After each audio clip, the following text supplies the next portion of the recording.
Thank you, everybody. So I'm here representing Escuela Verde with some of our students. Escuela Verde is a public charter school in Milwaukee, and we focus on three main lenses: the environment, justice, and peace. So, thank you. So we want to make sure that our students not only understand what's happening around us in the world, but then also learn some skills to be able to take justice, to fight, to make the world a better place. And then, of course, still have hope. So that's where the peace comes in. So that's no problem, right? Yeah, that's what we're all here to do today. And so I wanted to kind of do this introduction of the students and also remind us that we march today in solidarity with science. But we know we are not the people who need to change our minds. Everybody here already believes in science and believes in facts and believes in what's going on. So the challenge we have before us is not to change each other's minds, right? It's to recognize that scientists probably aren't going to change the world. People are. And as we think about that and we think about science, we have to remember, okay, science is power, and for a long time we've held on to that power, and right now we're all frustrated because that power is being stripped away. So what do we do to change it? Fight back. Okay, well, we know education is not neutral, and either is science. We want to believe science is objective, and maybe as scientists we are very objective, but we have to be truthful to ourselves about who's paying us. Where's our research going? Is it for the right reasons? And we have to first take a critical look at ourselves and say, what can I really do? Who am I? What am I fighting for? And how can I make the world a better place? So thinking of that, climate change is something that I think we're all working towards addressing. And I hate to break it to you, but nobody here is going to have the next big research project scientifically proving to people who are disbelievers that climate change is caused by man. Because we already have decades of scientific research showing that. What we need to change is belief systems and the idea that everybody can be a scientist, and scientist isn't scary, and that we all have that power to think critically, no matter where we're at and what level of our careers or how old we are. Thank you.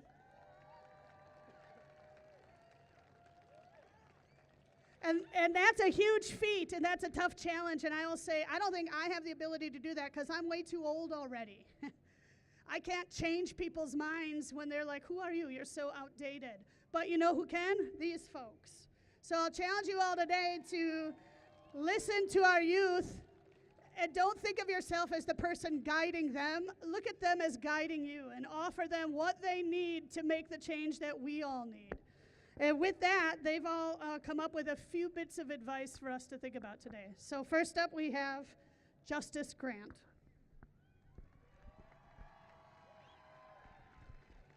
How's everybody doing today? Good? Okay, good, okay. What is science? Why is it beneficial? And why do I need it, and how do I use it? Science comes in many forms: life sciences, environmental sciences, forensic sciences, you name it. And whichever one you pick, just know it's not the first form of science that you've ever done. Because whether you know it or not, you've done science and you're doing it right now in your everyday lives, and by doing the stuff that you love to do. What are some of the things that I love to do?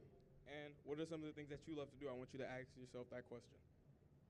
I know for me, I love getting on my computer to share my art or animation work done in Photoshop, After Effects, Cinema 4D, or taken by a camera.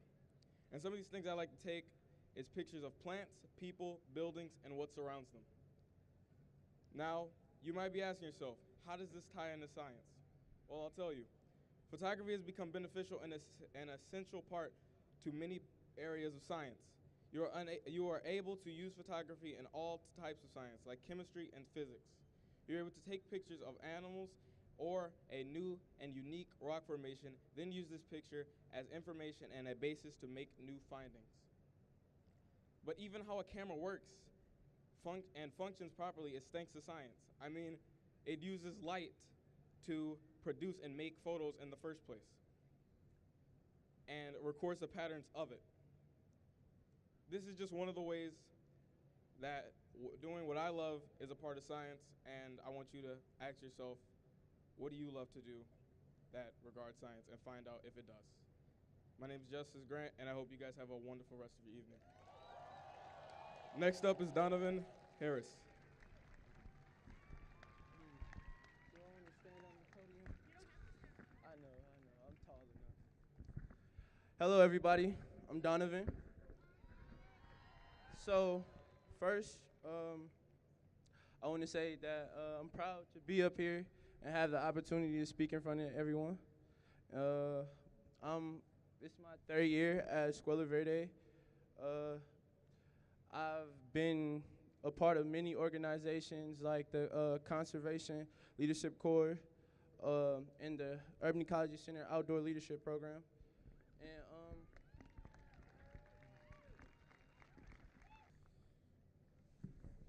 all right, science is everything. I say science everything not only because science is important, but science is also a reflection of our lives. We can think of our lives as a scientific method of a big project. First, you have your hypothesis, which is your passions, figuring out your passions, your goals, and your dreams. Then you start testing. Not all of your tests might end up right, because there's, like, every experiment, there will be variables. And the variables are like obstacles that we have to climb over. But then you sit back and you analyze your data and see if it ties in with your hypothesis. Science has played a big role in my life, and it has sparked interest but also changed perspective on life. We are all scientists, and it's our role to open the science field and make it more accessible to everyone. This goes for women, children, and people of color. This can open doors to new ideas, or it can change someone else's life. My goal is to be that positive image for the same people like me who didn't have that inspiration. I'm so honored to have this opportunity, and I'm pleased to introduce you to Violet, the next speaker.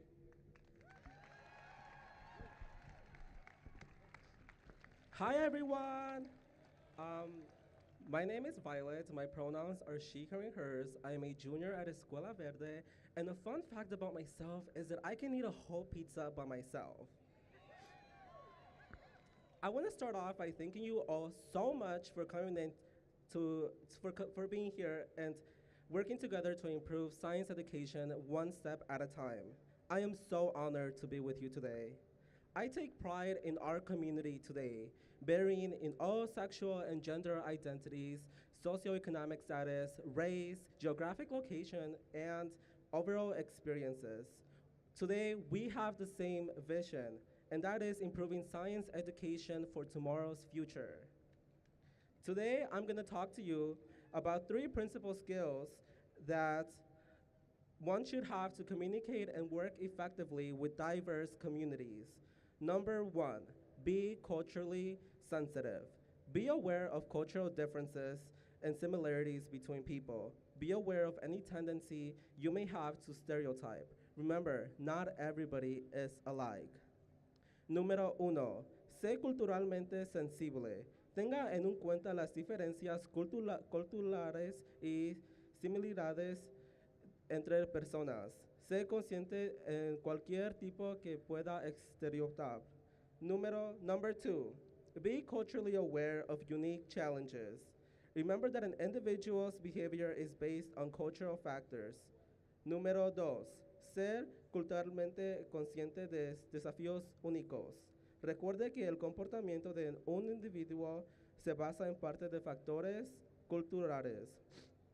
Remember that a healthy patient-provider relationship is based upon 3 things: good communication, respect, and trust and honesty. Now, I want to challenge you to continue thinking about the following questions as they relate to your practice. What are you going to take away from today's march? What are you going to do differently in your practice? You all play such an important role in making a positive difference in our lives, and I truly do appreciate all of you. If you have any questions or if you have any comments, I'll stick around. But for now, I want to thank you all so much for being here. Thank you.